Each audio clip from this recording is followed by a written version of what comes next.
गीता जी के दूसरे अध्याय का दूसरा श्लोक। श्री भगवान उवाच कुतस्त्वाकश्मलमिदं विषमे समुपस्थितम् अनार्यजुष्टम् अस्वर्ग्यम् अकीर्तिकरम् अर्जुन।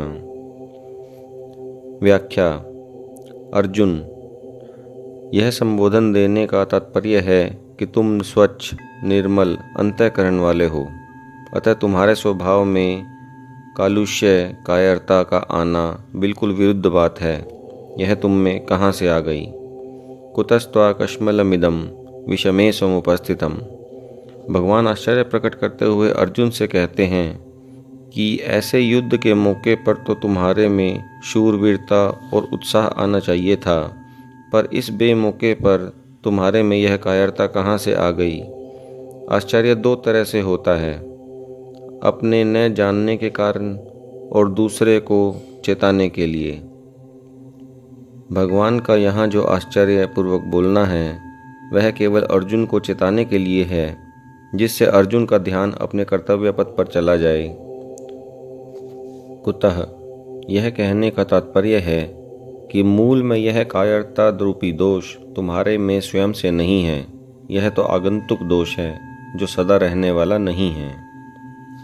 समुपस्थितम, यह कहने का तात्पर्य है कि यह कायरता केवल तुम्हारे भावों में और वचनों में ही नहीं आई है, किंतु यह तुम्हारी क्रियाओं में भी आ गई है। यह तुम्हारे पर अच्छी तरह से छा गई है, जिसके कारण तुम धनुष बाण छोड़कर रथ के मध्य भाग में बैठ गए हो। अनार्यजुष्टम, समझदार श्रेष्ठ मनुष्यों में जो भाव पैदा होते हैं वे अपने कल्याण के उद्देश्य को लेकर ही होते हैं। इसलिए शोक के उत्तरार्ध में भगवान सबसे पहले उपयुक्त पद देकर कहते हैं कि तुम्हारे में जो एक कायरता आई है, उस कायरता को श्रेष्ठ पुरुष स्वीकार नहीं करते, कारण कि तुम्हारी इस कायरता में अपने कल्याण की बात बिल्कुल नहीं है। कल्याण चाहने वाले श्रेष्ठ मनुष्य प्रवृत्ति और निवृत्ति दोनों में अपने कल्याण का ही उद्देश्य देखते हैं। उनमें अपने कर्तव्य के प्रति कायरता उत्पन्न नहीं होती।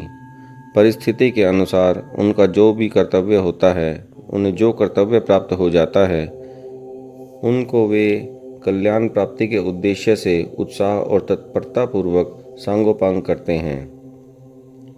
वे तुम्हारे जैसे कायर होकर युद्ध से या किसी अन्य कर्तव्य कर्म से उपरत नहीं होते। अतः युद्ध रूप से प्राप्त हुए कर्तव्य कर्म से उपरत होना तुम्हारे लिए कल्याण कारक नहीं है।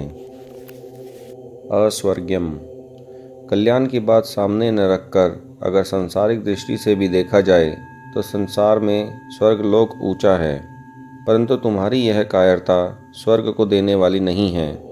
अर्थात कायरता पूर्वक युद्ध से निवृत्त होने वाला फल स्वर्ग की प्राप्ति नहीं दे सकता।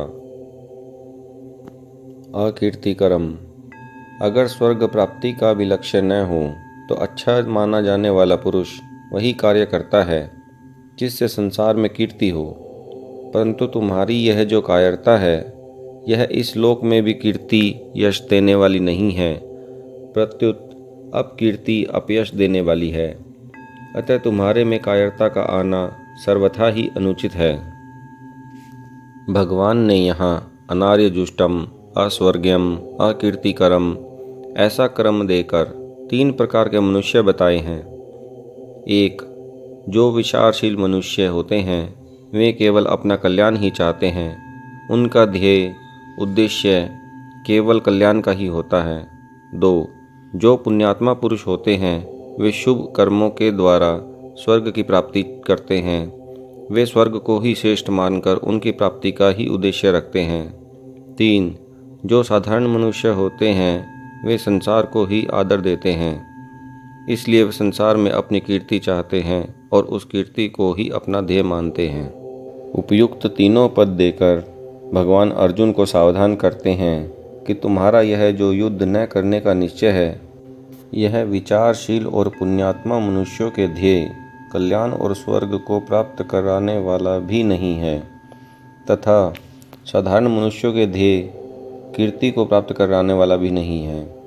अतः मोह के कारण तुम्हारा युद्ध न करने का निश्चय बहुत ही तुच्छ है, जो कि तुम्हारा पतन करने वाला और तुम्हें नरकों में ले जाने वाला और तुम्हारी अपकीर्ति करने वाला होगा। जय श्री कृष्ण।